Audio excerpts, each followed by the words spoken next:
You guys ready? Ready to get moving? Because you know what it is. It's Get You Moving Monday. Getcha moving Monday! I'm Ryan Kuhlman of the Broward and the MiamiDade Real Estate Investors Associations, also known as the BREIA MC, coming to you from the BREIA and MiamiDadeREIA headquarters. Hey guys, welcome back to another episode of Get You Moving Monday. Now today, we are going to be talking about short sales and the viability of short sales. A lot of people are asking, do you guys still do short sales? Are short sales still worth it?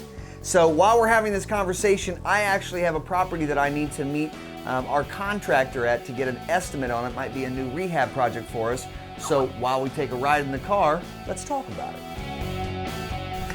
So the subject comes up all of the time, seeing how we do a lot of short sales, is why do you guys still continue to do short sales when the general consensus is that short sales are dead? There's not that many short sales out there. And short sales have become very difficult. The banks are coming back at really high prices. Properties go into foreclosure much more quickly now.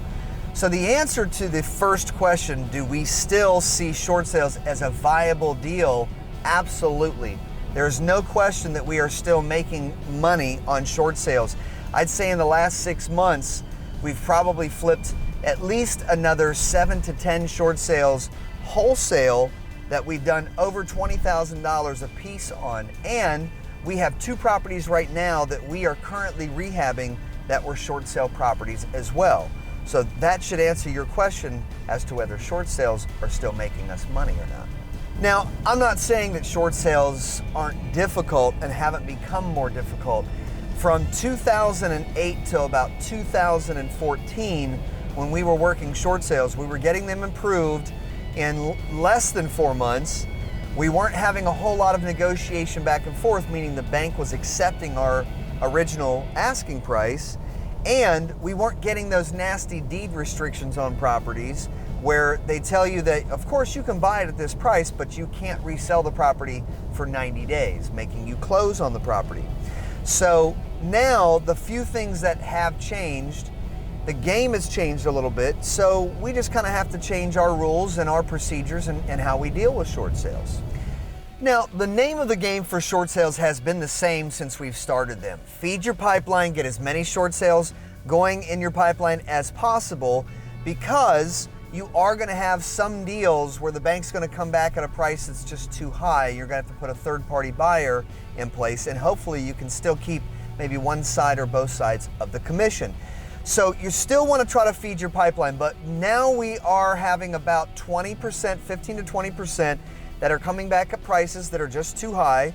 They're coming back at retail prices sometimes. It makes no sense whatsoever, the price that the bank's coming back at.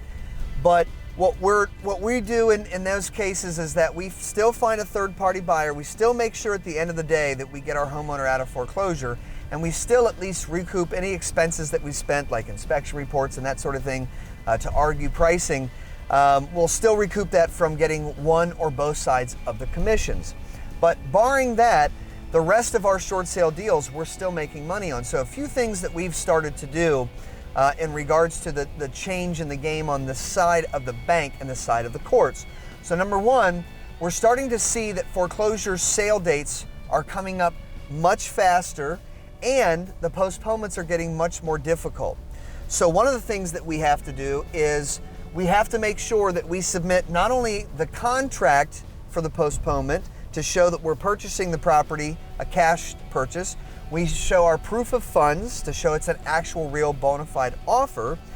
And we are also printing out the MLS and showing the courts that the property is listed on the MLS.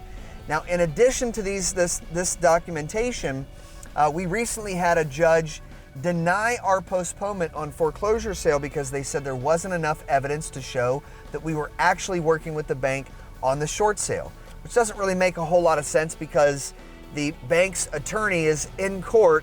They know we're doing a short sale, but they're not, it's not really their job to show the judge evidence that we're working on a short sale. So one of the things we've started to do is make sure that we get some correspondence, or at least get a letter from the lender, from the servicer, or an email format that states that we are negotiating a short sale. So we'll submit that to the judge when we do our postponements. So even though postponements are getting a lot tougher these days, we've changed our procedures and protocols for the information that we supply the judge for postponements. Now, we've been getting deed restrictions on properties for quite some time. So now our procedure is just to go ahead and expect it. So if we are getting an approved price from the bank, usually that comes as a verbal approved price first, then what we're going to do when we sell the property, we sell to our buyer, we're going to make sure there's enough room in those profits for us to have holding costs, because the deed restriction means that I've got to get an insurance policy on the property for 90 days. And if you guys are going to be using hard money, then you're going to be paying those points and interest for those 90 days until you can actually sell it to your end buyer, because most of the deed restriction is what we call 90-120%. So you can't sell the property before 30 days. You can sell the property between 30 and 90 days, but not for more than 120% than you purchased it. And then some deed restrictions just say you got to hold on to it for 90 days flat. You cannot sell it before the 90 days are up. So we just always kind of expect that we're going to have to hold on to the property for 90 days. So we just make sure that we add that into our expenses when we look at our net profit and make sure that we're making enough money on the deal. Now, one of the other things that we look at in the beginning of a short sale is getting the price that we want on the property. Obviously, we have to fight the banks, and we're finding that a lot of the investors holding the loan are actually smaller investors. And when I say smaller investors, they could still be a $50 million fund. But what we're looking at is a lot of investors that are buying these notes. And we know that they are just going ahead and foreclosing on a lot of the properties because they are rehabbers, and they will foreclose on the property, take the property back, rehab it so that they can sell it for retail. So in those cases, there's not a whole lot that you're necessarily going to be able to do. Although we had a situation recently where the investor holding the loan on the short sale actually owned a local title company. So we tracked him down through public record, finding out actually on Facebook the title company that he owns. So we contacted his office. One of his attorneys that works at the title company, she was the liaison to us because he wouldn't get on the phone and speak to us. And we explained to her that when our contractor went to the property, we found a serious mold issue. And there was mold everywhere in this property. The homeowner actually had to vacate her and her children. They could just no longer, it was inhabitable. Well, the investor, he didn't seem to really care about that aspect, that his property was completely mold ridden. So we weren't able to negotiate a better price over the phone. So we were actually thinking we had to walk away from that short sale. Well, we actually got an interesting call from the attorney that worked in his office, and she said, "Are you guys still interested in the property?" Because apparently he went there with his contractor and discovered that we were actually telling the truth, that the property was completely inhabitable and that the mold issue was getting more and more serious. And he knew it was going to be a lot more of an expense for him to do the rehab. So he still didn't come down on the price enough, unfortunately, for us to purchase the property. The property did go into foreclosure. We did monitor it on the foreclosure auction, but there wasn't enough room in there. The price still that it sold at the auction was still way too high. Somebody just didn't know that there was mold in the property. Caveat emptor, buyers beware. But that's one of the other changes that we've made in short sales now, is that we will now, even though we don't buy a lot of properties off of the auction, if we've had an opportunity to look at a potential short sale deal and the banks come back at too high of a price and it's just going to go to auction, we've seen the property, we've gotten an inspection report, because we always get a contractor's report on all of our short sale properties. That's one of the things we use to negotiate a better price. So we know what the condition of that property is in. So we can bid on it at what we think our highest price at the public auction as well. So that's something else that we've changed in short sales. Now, when it comes to negotiations, I said we have, like I said, we have our contractor's report for every property. But one of the other changes that we've started to do is we've started to now include an appraisal. So we hire our appraiser to go out and do a bona fide appraisal on the property, because our appraiser is going to take the condition and the true comps in consideration when coming up with a value on that property.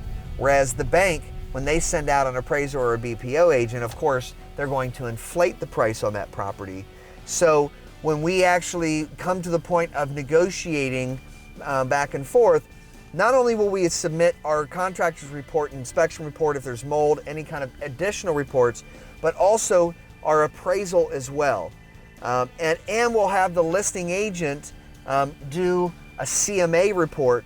So it's kind of like we have a BPO, we have an appraisal, we have a contractor's report, and you don't just submit those to the bank once.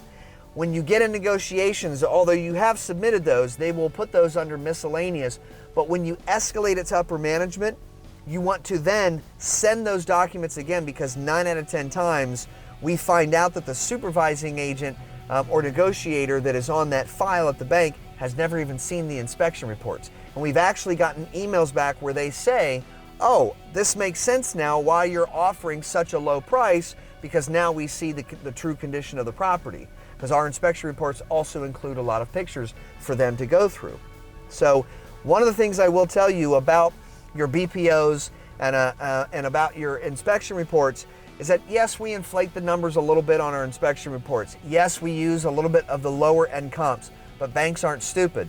They do have their own people that will evaluate those things, that understand those numbers. So at the end of the day, don't try to pull too much wool over their eyes, because they've obviously seen inflated inspection reports before, and it will not help your argument to sway the price your way. Now, one last strategy that I'll share with you guys right now is that if you do get to the point where the price coming back from the bank is like a retail price, it just doesn't make sense for you. If there's no foreclosure sale date on the house, you have time. So one of the strategies that we've used over the years that does work every once in a while is that we've canceled the sale, we've canceled the contract from that buyer, the property goes back up active, and put it at the price that the bank wants to get the property at. And when they see that there's no offers and you've been actively trying to remarket that property at the price that they're looking for like 15 days and you couldn't find an offer, then you lower the price, resubmit a new offer from your new buyer, okay, just use a different shell corporation, one of your partnering investors or something, and that way you can kind of start the file over again, and maybe you'll get a different negotiator, and maybe you'll get a different supervising negotiator so that you can work on that price a little bit. And obviously, when they say the investor that's holding the loan, when they see this short sale reinitiated, it's not necessarily where they're going to come down on their price, but you never know. Like I said, if there's no foreclosure sale date and you're not putting the homeowner in jeopardy, why not give it a shot? You might have, some extra time to just restart the short sale again, and the homeowner's not going to complain because now they get an extra, 3 to 6 months to stay in the property. So just to recap for you guys, because I'm actually here at the property, and we're going to talk about why I'm here at this property, and then one of the next upcoming episodes on Get You Moving Mondays, we have some special circumstances on a new rehab. But the recap is that the change of the game in short sales is that yes, you're gonna lose some 20% of the time. Yes, you need to do everything you can to negotiate on that price. You need an inspection report, you need an appraisal, you need a BPO. Yes, when you're postponing these sale dates now we have to give a lot more evidence. We have to show a contract, proof of funds, proof that we're actually working the short sale, proof that the property's been listed on the MLS, in order for us to get those postponements that we need. And at the end of the day, if the price is just too high, sometimes we're going to lose the deal to foreclosure auction sale, which you could always try to bid at, or we will cancel the contract and start the short sale process over again, hoping to get some fresh blood at the bank that's going to give us the price that we need. So keep going out there looking for your pre-foreclosures without equity. Remember, there are always pre-foreclosures with equity as well, but we still do very well on our short sale properties. We have 3 rehabs going on right now that we're going to do over $50,000 profit on each one. So I would say that short sales are still a good viable deal to go after. You just have to spend a little bit more energy in the beginning, or if you have a postponement, but don't stop trying to keep homeowners out of foreclosure. Just because they don't have equity doesn't mean that it still can't make for a profitable wholesale or rehab for you. Well, thanks for joining me again on Get You Moving Monday. I hope I got you guys moving today. I also hope you learned a little bit about the short sale game. and the fact that we still are making money off short sale deals. Now, as far as announcements for today, remember, the first Tuesday of the month is our Miami meetings. That's at the Miami Kuhlman Hotel. The first Wednesday of the month is our Broward meetings, and that is at the Signature Grand. If you need to find any of our upcoming events, you can always go to MiamiDadeREIA.org or BREIA.com to see any of our upcoming events on our calendars. So we'll hopefully see you guys at one of our next upcoming meetings. And between now and that time, remember, every day is a new opportunity for your success.